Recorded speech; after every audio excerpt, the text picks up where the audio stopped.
Welcome to Guy Ireland's fly dressing tutorials. In this video we're going to watch Pat Mulholland tying the woolly wing mayfly. Woolly wing is a technique that involves a mallard flank feather and it's a very interesting technique. Bring the thread just halfway down the shank and then bring halfway back. Take your mallard flank feather that's been dyed a very pale yellow, separate it out in the centre and tie it on just above the separation. Don't tie it on just at the separation. Carefully pinch and loop the feather onto the shank. Wind it forward towards the eye. Trim off the excess and tidy it up a little bit. Now pull the feather forward, put a few turns in behind the wing to kick it up. And then very carefully with the point of your scissors separate one or two fibres from each side.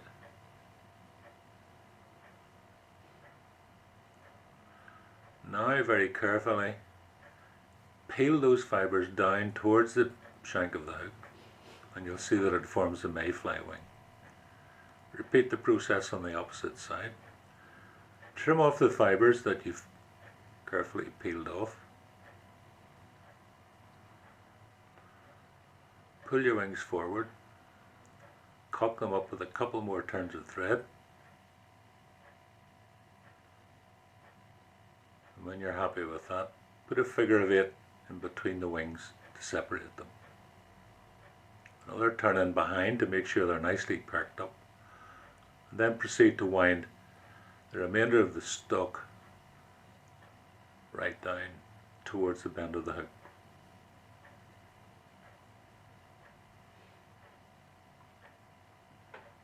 At this point, trim off the remainder of the feather.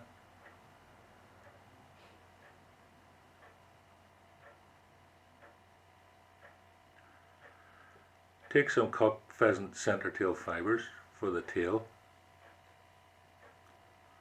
Wind them on and judge them for length. Those are too long.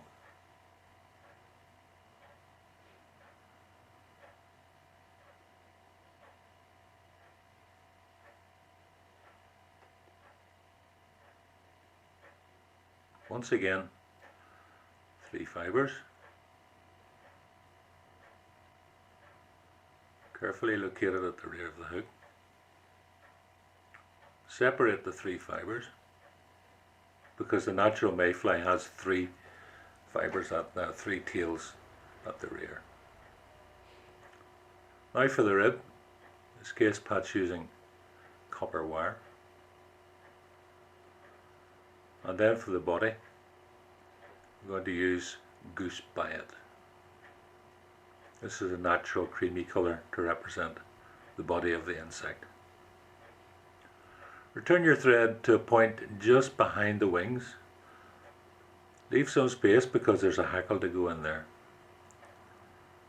Remove the remainder of the pheasant centre tail.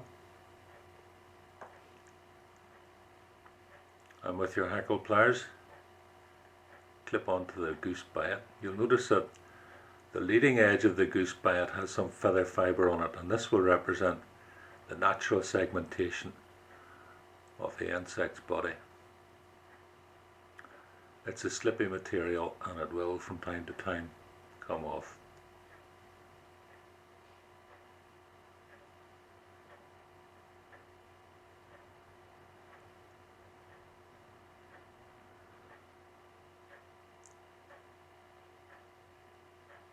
Goose byatts are rather short, so you may have some difficulty in bringing it right up to the thread itself. What you can do is unclip and relocate. Then pop your finger onto the goose byatt, like so, and finally secure with 2 or 3 turns.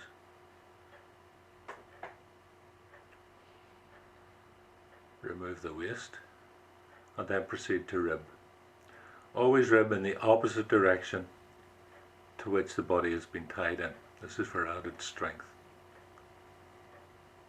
So that gives a lovely segmentation effect. Bind in the wire and trim, and then take a prepared grizzle hackle that's been dyed more or less the same colours as the wings. Tie it in behind the wings.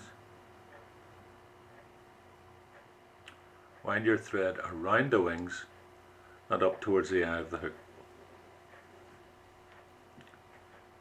Now carefully begin to wind the hackle.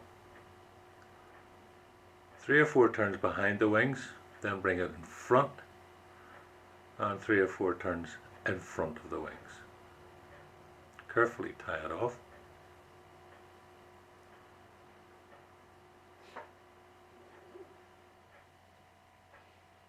Whip finish tool, in this case a Mattarelli tool, which enables you to place your turns exactly where you want them.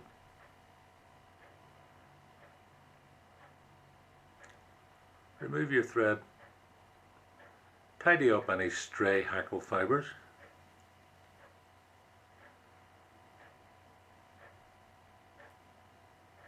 and inspect the finished fly. You'll notice that the tail fibres have got a little bit tangled up.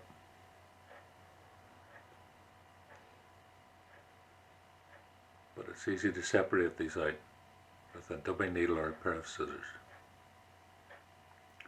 And that's the Wollywing Mayfly as tied by Pat Mulholland at Guy, Ireland.